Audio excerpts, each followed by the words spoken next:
they've been on the road quite a while, guys that obviously showed. They're coming into the game tonight, they're 6-1 with multiple road wins. Obviously, they didn't have a lot in them tonight.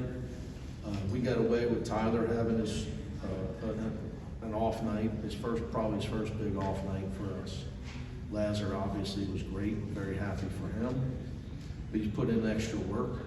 Eric Daly continues to be our most consistent guy because Eric Daly's got the most consistent work ethic of all of our players.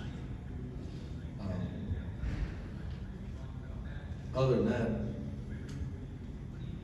You ever forced 30 turnovers? And what was the deflection total for you in 30 turnovers? 62. That's a record, right?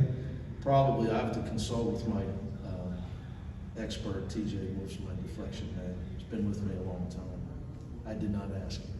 I just gave a lecture on finances and education. We didn't even talk about the game. I'm the last guy that they have to listen to. The pro coach is never going to talk to them about that stuff, nor will their European coach or wherever. They have to listen.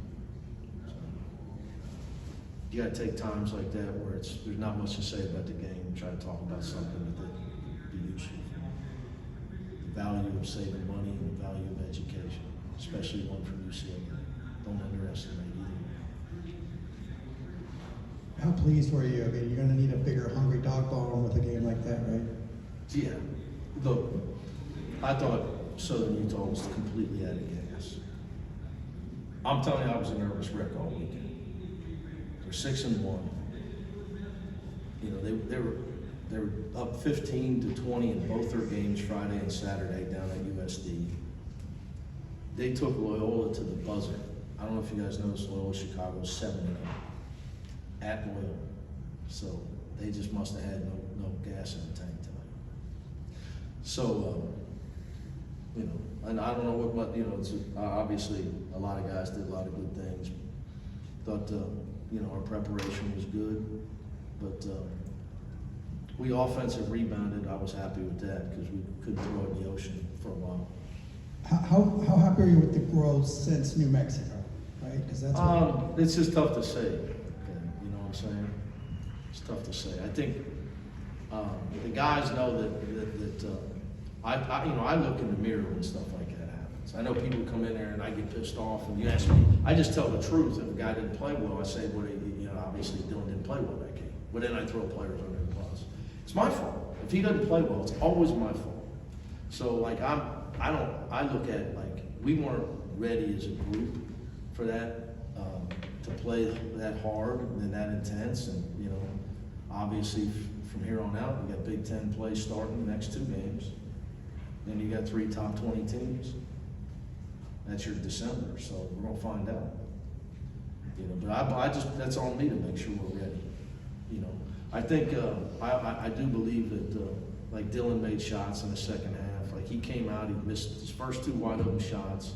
He got beat off the dribble twice. So like I told him, like, so the guy on that Southern Utah's better than you? Like you know, I just think the guy with the best players usually wins. Like I saw Memphis pretty much dominated UConn. UConn made a wild comeback. I mean, I saw them today. Like they got really, like their 2 guards were big time. Big guys who play, man. The guy with the best players usually wins. So you got to get. So how do you get your guys? Like I need Dylan and Sky to start helping Sebastian with the scoring. Obviously, Trent's got a world of talent.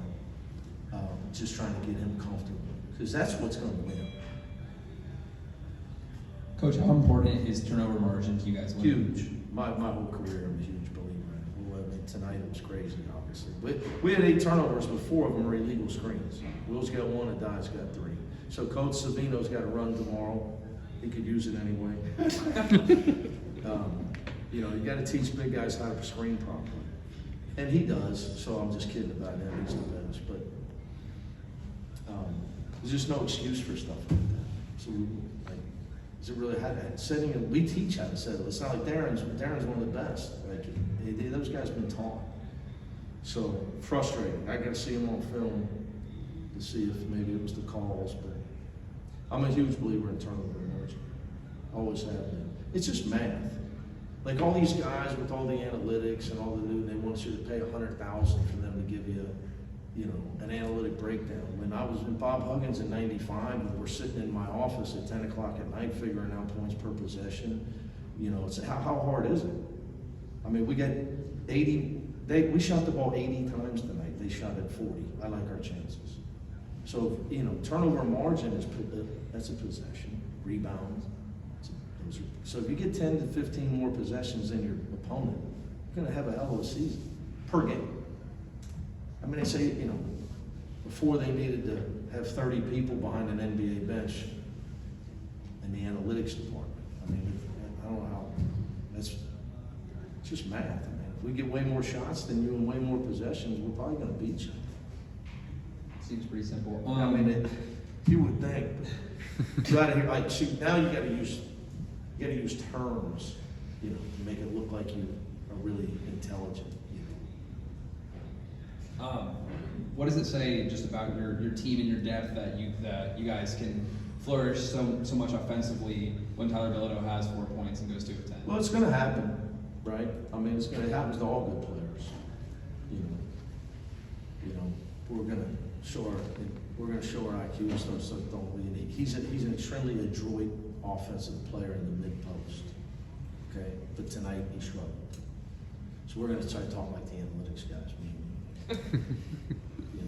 We get 80 shots, they get 40. It's time to go eat. Anybody got anything else? Yeah, let's go. Yes. Let's go.